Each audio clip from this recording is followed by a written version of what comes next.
क्या hair transplant safe है? क्या ये सर्जरी वर्थ है, कराने लायक है? कितना पेन होता है हेयर ट्रांसप्लांट में? क्या रिजल्ट परमानेंट होते हैं? बहुत से सवाल है हमारे दिमाग में हेयर ट्रांसप्लांट को लेकर, और आज की वीडियो में हम कोशिश करेंगे कि जो भी सवाल मुझसे एक नॉर्मल कंसल्टेशन में मरीज पूछते हैं हेयर ट्रांसप्लांट से रिलेटेड, उन सभी सवालों का हम जवाब देंगे।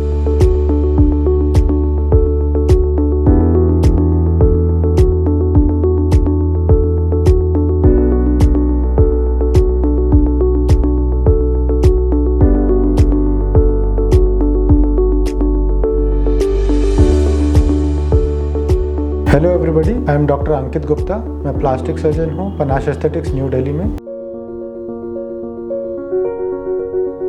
तो सबसे पहली बात, हेयर ट्रांसप्लांट होता क्या है? हेयर ट्रांसप्लांट यानी बालों को ट्रांसप्लांट करना। बहुत सिंपल शब्दों में यदि समझाया जाए, बालों को किसी परमानेंट डोनर एरिया यानी कि किसी ऐसे जगह से जहाँ यूजुअली बाल नहीं झड़ते, उन जगहों से निकाला जाता है उनकी जड़ समेत, और उसे उस एरिया में लगाया जाता है जिस एरिया में आपके बाल झड़ चुके हैं या जहाँ पे गंजापन आ चुका है।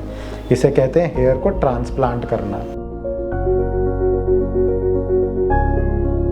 हेयर ट्रांसप्लांट अगर सिंपली और एक शब्द में जवाब दूं तो hair transplant completely worth it है, बिल्कुल इफ़ेक्टिव है, एकदम सेफ प्रोसीजर है, प्रोवाइडेड कि आप एक सही डॉक्टर चुन रहे हैं और एक सही सेटअप में ऑथराइज जगह से आप हेयर ट्रांसप्लांट करा रहे हैं। कौन सही डॉक्टर है, कौन सही इंसान है जिसके थ्रू आप हेयर ट्रांसप्लांट करवाएं? तो सबसे पहली चीज़ और सबसे इम्पॉर्टेंट चीज़ इस पूरे प्रोसेस में है सही डॉक्टर चुनना, जिसके लिए आपको देखना होगा कि क्या वो डॉक्टर क्वालिफाइड है, क्या उसने हेयर ट्रांसप्लांट के कई मरीज ऑपरेट किए हैं, क्या वो अपनी प्रैक्टिस कॉस्मेटिक और एस्थेटिक सर्जरी में करता है, जो सेटअप जिसमें आप सर्जरी कराने वाले हैं क्या वो वेल इक्विप्ड और एक सेफ सेंटर है या नहीं।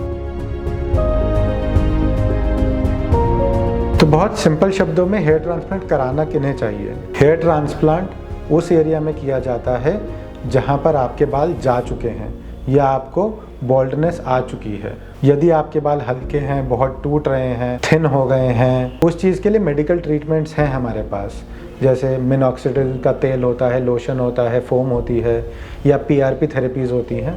इन सब के थ्रू जो जड़ें हैं उनको और मजबूत किया जा सकता है, बालों की डेंसिटी को थोड़ा बढ़ाया जा सकता है, बालों की थिकनेस को बढ़ाया जा सकता है। पर यदि एक बार आपके बाल झड़ चुके हैं और वो ख़त्म हो चुके हैं, तो बालों को वापस उगाने का इकलौता तरीका हेयर ट्रांसप्लांट होता है। बट एक आइडियल कैंडिडेट जिसका मैं हेयर ट्रांसप्लांट करना चाहूँगा वो होते हैं जिन्हें मेल पैटर्न बाल्डनेस होता है या एंड्रोजेनिक एलोपेशिया बोलते हैं, यानी आदमियों के बाल जो समय के साथ जाने हैं। जैसे आप देख सकते हैं मेरी एज के हिसाब से मेरे बाल इस एरिया में झड़ रहे हैं, तो दिस इज़ नॉर्मल। बट अगर यही किसी 20 साल के लड़के के इतने बाल झड़ने लगे और इतनी बॉल्डनेस आने लगे तो उसके लिए एबनॉर्मल हो जाएगा। आखिर हेयर ट्रांसप्लांट इतना सक्सेसफुल क्यों है?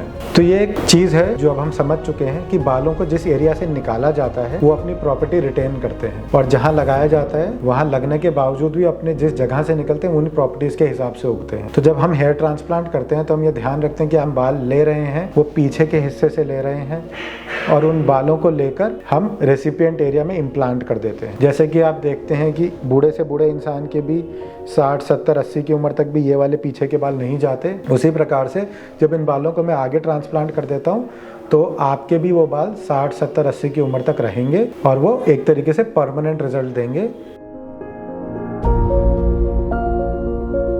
डोनर एरिया में सबसे इम्पॉर्टेंट और सबसे इफेक्टिव और सबसे अच्छा एरिया होता है हमारे सर के पीछे का हिस्सा। क्यों? क्योंकि पहली चीज़, ये बाल 60 से 70 की एज तक भी यहीं पर ही रहते हैं। दूसरी चीज़, इन बालों की जो क्वालिटी है वो एग्जैक्टली मैच करती है हमारे सर के बालों से। इनकी जो डेंसिटी है बहुत ज़्यादा है, बहुत अच्छी है, बहुत घने बाल हैं, बहुत मोटा बाल है ये। पर जिन लोगों में ये एरिया इतना नहीं होता है उसमें सेकेंड मोस्ट कॉमन जो हम यूज़ करते हैं वो है बियर्ड के नीचे का हिस्सा, यानी दाढ़ी के बाल, लेकिन हम गर्दन वाले हिस्से से या चिन के नीचे वाले हिस्से से वो बाल निकालते हैं ताकि कोई निशान या कुछ कमी यहाँ पे ना दिखाई दे। थर्ड मोस्ट कॉमन एरिया जो होता है वो छाती के बाल या बॉडी हेयर होते हैं। उनको हम कम प्रेफर करते हैं क्योंकि आपको ये समझना पड़ेगा कि जो बाल जहाँ से लेते हो वैसा ही उगेगा।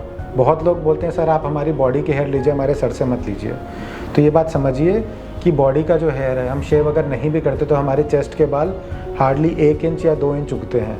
तो यदि मैं इस बाल को सर पे लगाऊंगा तो वो भी मैक्सिमम 1 या 2 इंच ही लंबा होगा। ये वाले बाल अपने आप झड़ जाते हैं बिना शेव करे भी, उसी प्रकार सर पे भी वो बाल अपने आप झड़ जाएगा। हेयर ट्रांसप्लांट की जो सर्जरी है वो 1 दिन में हो जाती है। यूजुअली 6 से 8 घंटे का टाइम लगता है। इसकी जो टेक्निक है वो मेनली 2 टेक्निक्स हैं जिनसे बाल निकाले जाते हैं, या तो FUE होती है या FUT होती है। इसके अलावा जितने भी नाम है वो मार्केटिंग गिमिक है। मेनली 2 ही टेक्निक से, एक में स्ट्रिप निकालते हैं जिसे FUT कहते हैं, एक में इंडिविजुअल फॉलिकल को निकाला जाता है जिसे FUE कहते हैं। ये जो ट्रांसप्लांट का प्रोसेस है ये लोकल एनेस्थीसिया में किया जाता है, जिसमें आप पूरे समय जगे रहते हैं। ये बिल्कुल पेन फ्री प्रोसेस होता है। कुछ चीज़ें जो इम्पोर्टेंट हैं, जैसे आप हेयर ट्रांसप्लांट के साथ यदि PRP को कंबाइन कर दें तो रिजल्ट्स देखा गया है कि थोड़े बेटर आते हैं। तो आप अपने डॉक्टर से ज़रूर बोलें कि हेयर ट्रांसप्लांट के साथ आपके PRP को कंबाइन किया जाए। तो ये एक ओवरव्यू है, एक बर्ड्स आई व्यू है ऑफ हेयर ट्रांसप्लांट, बहुत ही बेसिक उन लोगों के लिए जिन्हें हेयर ट्रांसप्लांट के बारे में ज़्यादा नहीं पता। बट यदि आप काफ़ी रिसर्च कर चुके हैं और आप इससे डिटेल में जानना चाहते हैं तो आप हमारी नेक्स्ट वीडियो देखिए अबाउट डिटेल्स में techniques of hair transplant, what technique to choose, कैसे डॉक्टर को चूज़ करें, कैसे सेटअप को चूज़ करें, कौन सी टेक्निक बेस्ट है, सब टेक्निक्स में क्या फ़र्क है। और यदि आप ये भी डिसाइड कर चुके तो हमारी 3rd वीडियो आने वाली है जिसमें हम सर्जरी से पहले और सर्जरी के बाद किन चीज़ों का ध्यान रखें वो डिटेल में बताया जाएगा। आप हमारे चैनल को सब्सक्राइब कर सकते हैं ऐसी और वीडियोज़ देखने के लिए। Thank you.